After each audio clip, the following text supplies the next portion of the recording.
au sol. Donc, ouais, je vais retravailler un petit peu le tripode en partant là. Donc dans l'absolu, à chaque fois que je vais essayer de passer la garde de quelqu'un qui a vraiment une bonne garde, qui soit par exemple, tu peux être assis par exemple, je vais commencer par ici, je vais essayer d'attraper, de chercher un angle, d'essayer de rentrer à l'intérieur. Et si j'arrive vraiment à rien, je vais essayer de faire poser une main au sol. Et là, je vais descendre, j'attrape, et je viens chercher mon body lock ici. Dans l'absolu, si je peux, je préfère toujours avoir un bras long, un bras court, pour bien verrouiller les hanches. D'accord ? Potentiellement, je peux avoir les deux mains dans le dos. Je relève un petit peu. Ici, moi j'aime de moins en moins parce que je trouve qu'il y a un peu trop de jeu. Donc dans l'absolu, si je peux, je viens vraiment chercher ici le plus loin possible. Et ma deuxième main vient contrôler les hanches. Et je vais toujours essayer de récupérer ses pieds près de ses hanches à lui. De manière à ce qu'il ne puisse pas bouger en fait là. Là, il n'y a pas de sumigaishi, il n'y a pas grand chose. Et ma tête, toujours au niveau du centre, voire potentiellement au niveau de l'épaule. Quand je suis dans cette position-là, la première chose que je vais toujours essayer de faire, c'est d'essayer de casser un peu ses crochets. On met bien les crochets. Voilà. Donc je vais avoir plusieurs techniques pour y arriver. Celle que j'essaie de faire en premier généralement, c'est d'essayer de faire des backsteps. Pour lâcher. Boum, boum. Des fois j'y arriverai, des fois j'y arriverai pas. Et ce que je vais faire dans ces cas-là, si je n'y arrive pas, si ces crochets sont vraiment bien collés, je vais changer ma technique et je vais faire un sprawl ici. Boum. Et là son crochet il est parti. Et généralement, j'aime pas trop passer directement là, même si je pourrais. Mais typiquement sur toi, j'en fixe, c'est un peu compliqué. Donc si j'arrive à casser son crochet ici, voilà. Là, son deuxième crochet, il n'est pas là. Ce que je vais faire directement, c'est que je reviens là. Boum. Et là, je récupère et je recolle. D'accord ? Et potentiellement, je reviens un petit peu au centre. Et là, dans cette position-là, je peux plus facilement passer par-dessus. Éventuellement, si je suis dans cette position-là, je peux ouvrir légèrement, venir ici, lâcher, venir ici, descendre son genou. Ou plus facilement aussi potentiellement, je peux juste venir revenir sprawler par là. Et changer la tête. Et là, soit je passe directement, soit ce qui peut arriver potentiellement, c'est quand je vais essayer de passer par là, j'y arrive pas, son genou me gêne, j'arrive pas à le descendre bien, et je vais le laisser récupérer une demi-garde. Je vais laisser, boum, et là je reviens, et pareil, je reviens là, je pose ma tête, et si je peux, je lâche, et je viens ici, et je suis prêt à essayer de passer la demi-garde. Donc ça c'est l'option, on va dire, quand tout se passe bien.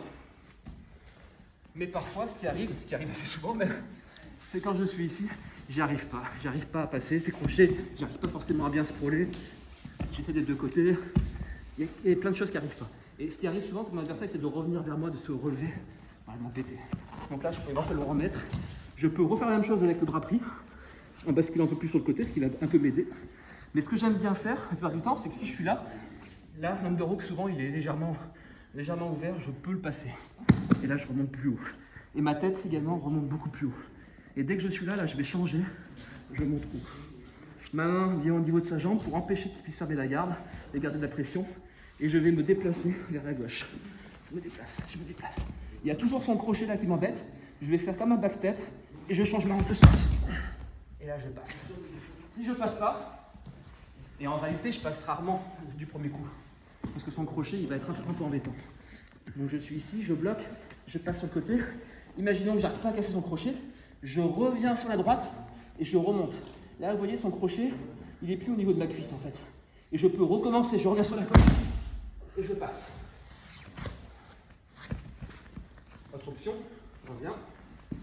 Donc j'étais en body lock, j'ai réussi à remonter haut. Je reviens toujours ici, toujours la première option, la gauche, j'essaie de faire mon hip switch. J'y arrive pas, je reviens regarder le crochet ici, il est très collé, je reviens, je suis plus haut. Je peux refaire mon hip switch, où son crochet n'est plus en contact, ou je peux simplement revenir encore plus haut et passer ici. Et là je peux revenir là, ou je peux passer directement ici. Et la dernière option, avant-dernière option on va dire, c'est que je préfère en fait en réalité, je viens ici, pareil, je viens sur le côté, j'y arrive pas, je remonte, sa cheville est exposée. Et là je peux revenir, boum, passer directement. Je peux passer directement, je peux pas repasser par-dessus, je peux faire quasiment ce que je veux, parce qu'il n'y a plus de contrôle de son côté. Donc le premier hip switch que je fais, le but c'est surtout de casser le crochet de la connexion. Boum. Et là je peux revenir sur un smash, je peux revenir ici, je peux revenir là, ou je peux même tout simplement passer de l'autre côté et venir contrôler. Il y a un peu plus de scramble, mais ça peut marcher. Et dans le pire des cas, j'ai envie de dire, dans le pire des cas, un cas de figure qui peut arriver, c'est que j'arrive ici, je passe sur le côté, je viens pour faire mon hip switch, et en fait, au lieu d'arriver bien correctement sur la croix, il va peut-être récupérer la demi-garde. Et là, pareil, je reviens, j'assure ma position, et je suis prêt à passer la demi-garde. Donc ça, cette technique-là, c'est quelque chose qu'on peut faire toujours en combinaison avec les toreadas où on passe sur le côté, j'arrive pas à passer, il se relève vers moi, je reviens ici, je viens chercher mon body lock, là je suis déjà passé en demi-garde, imaginons que je n'ai pas réussi, je reviens là, boum, je recommence, j'ai fait mon premier mouvement, je contrôle, j'arrive pas, je reviens là, boum, je bloque, je peux passer, imaginons que j'arrive vraiment pas à sortir des crochets, il revient vers moi, boum, je remonte, j'arrive pas, hop. Je reviens. Une fois que j'ai réussi à décoller son crochet, en fait, ces options, je peux faire un peu ce que je veux.